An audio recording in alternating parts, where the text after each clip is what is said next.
আরে শুটে এসে মডেল এইভাবে চোখের জল ফেলছে কেন? জানতে চাও? তাহলে দেখতে হবে পুরো ভিডিওটা। হাই এভরিওয়ান, আমি মেকআপ আর্টিস্ট শিবব্রত। চলে আসলাম আজকে একটা এই সুন্দর মেকআপ টিউটোরিয়াল নিয়ে। শুরুতে মডেলের ফেসটা আমি একটা ক্লিনজিং ওয়াটারের সাহায্যে ভালোভাবে ক্লিন করে নিচ্ছি এবং ওর ফেসে একটা হাইড্রেটিং মিস্টও ইউজ করে নিচ্ছি।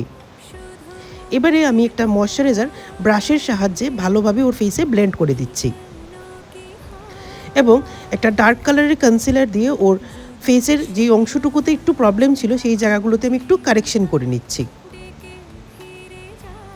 এবারে চলে আসি আমি ফাউন্ডেশনের জন্য আমি দুটো শেডের ফাউন্ডেশন মিক্স করে ওর স্কিন টোন অনুযায়ী আমি ওর ফেসে অ্যাপ্লাই করে নিয়েছি। মাথায় রাখতে হবে ফাউন্ডেশনের শেডটা যেন ওর স্কিন টোন অনুযায়ী হয়। এবারে আমি একটা ক্রিম কনসিলার দিয়ে ওর ফেসের যেই অংশটুকুতে হাইলাইট করার দরকার আমি সেই অংশটুকুতে হাইলাইট করে দিচ্ছি এবং আমি একটা বিউটি ব্লেন্ডারের সাহায্যে ভালোভাবে ব্লেন্ড করে দিচ্ছি। আর হ্যাঁ, এই ধরনের মেকআপ টিউটোরিয়াল যদি তোমরা আমার কাছ থেকে শিখতে চাও বা দেখতে চাও তাহলে অবশ্যই আমাকে কমেন্ট করে জানিও। আমি যথাসাধ্য চেষ্টা করব এই ধরনের মেকআপ টিউটোরিয়াল বা মিনি ভ্লগ তোমাদের সামনে তুলে ধরার। এবার আমি একটা ক্রিম ব্লাশও ইউজ করে নিচ্ছি ওর ফেসে এবং ওর ফেসটাকে একটু চিজেলড লুক দেখানোর জন্য আমি একটা ক্রিম কন্ট্রোরও ইউজ করে নিচ্ছি। আমি ক্রিম কন্ট্রোরটাকে একটা ব্রাশের সাহায্যে ভালোভাবে ব্লেন্ড করে দিচ্ছি ওর ফেসে। এবারে আমি 3টা শেডের ব্লাশ ওর ফেসে মিক্স করে ইউজ করছি।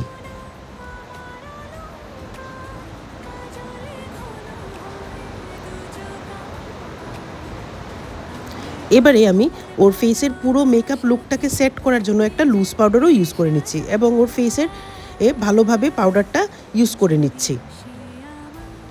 আর হ্যাঁ, তোমরা যদি এই ধরনের মেকআপ আর নানা রকমের টেকনিক আমার কাছ থেকে শিখতে চাও তাহলে মার্চের 10 তারিখ থেকে শুরু হতে যাচ্ছে আমার basic to advance makeup and hairstyle class, যেখানে থাকছে নানা রকমের base makeup, hairstyle, eye makeup, বিভিন্ন ধরনের টেকনিক, টিপস, কম সময়ে কীভাবে আই মেকআপ করবে, কীভাবে হেয়ারস্টাইল করবে, সব কিছু থাকছে আমার এই মেকআপ ক্লাসে। এবারে আমি ফেসে একটা পাউডার হাইলাইটারও ইউজ করে নিচ্ছি।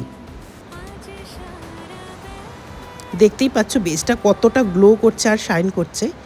এই সব ধরনের টিপস অ্যান্ড ট্রিক্স আরও অনেক রকমের টেকনিক থাকছে আমার মেকআপ ক্লাসে। তো তোমরা যারা শিখতে চাও অবশ্যই যোগাযোগ করে নিতে পারো। এবারে চলে আসি আই মেকআপে। এখানে আমি একটা সফট অ্যান্ড সাটেল একটা আই মেকআপ করেছি যেন আমার এই মেকআপ টিউটোরিয়ালটা দেখে সবাই যেন আই মেকআপটা করতে পারে এবং শিখতে পারে।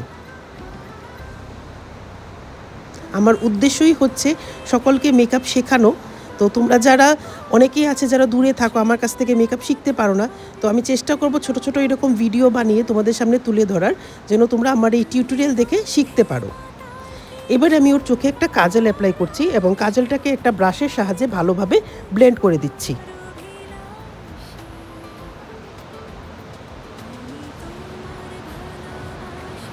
অনেকেই জানতে চাও কিভাবে কাজলটাকে স্মাচ করে, তো তোমরা দেখে নাও কিভাবে কাজলটাকে আমি স্মাচ করছি। এবারে আমি একটা ব্ল্যাক কালারের আইশ্যাডো দিয়ে কাজলটাকে পুরো সেট করে দিচ্ছি যেন কাজলটা পুরো দিনের জন্য সেট থাকে।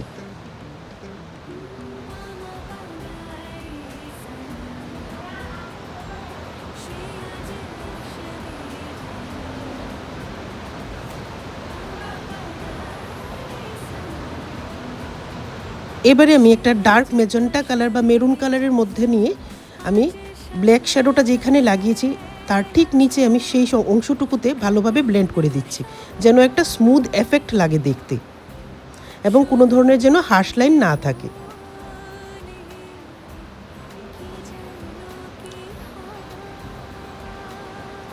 আমি বাকি আই মেকআপটুকু অফ ক্যামেরা করে নিয়েছি, তোমরা দেখতেই পাচ্ছ আই লুকটা কীরকম হয়েছে আমাকে অবশ্যই জানিও কমেন্টে।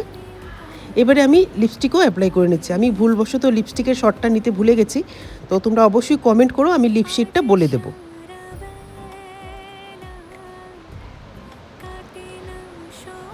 দেখতে দেখতে আমার পুরো মেকআপ লুকটা কমপ্লিট হয়ে গেছে। তোমরা অবশ্যই জানিও লুকটা কীরকম হয়েছে। আর তোমাদের যদি এই ধরনের টিপস অ্যান্ড ট্রিক্স যদি ভালো লেগে থাকে অবশ্যই আমার ভিডিও আর পেজ ফলো রেখো। আজকের জন্য আসি, আবার দেখা হচ্ছে নতুন আরেকটা ভিডিওতে।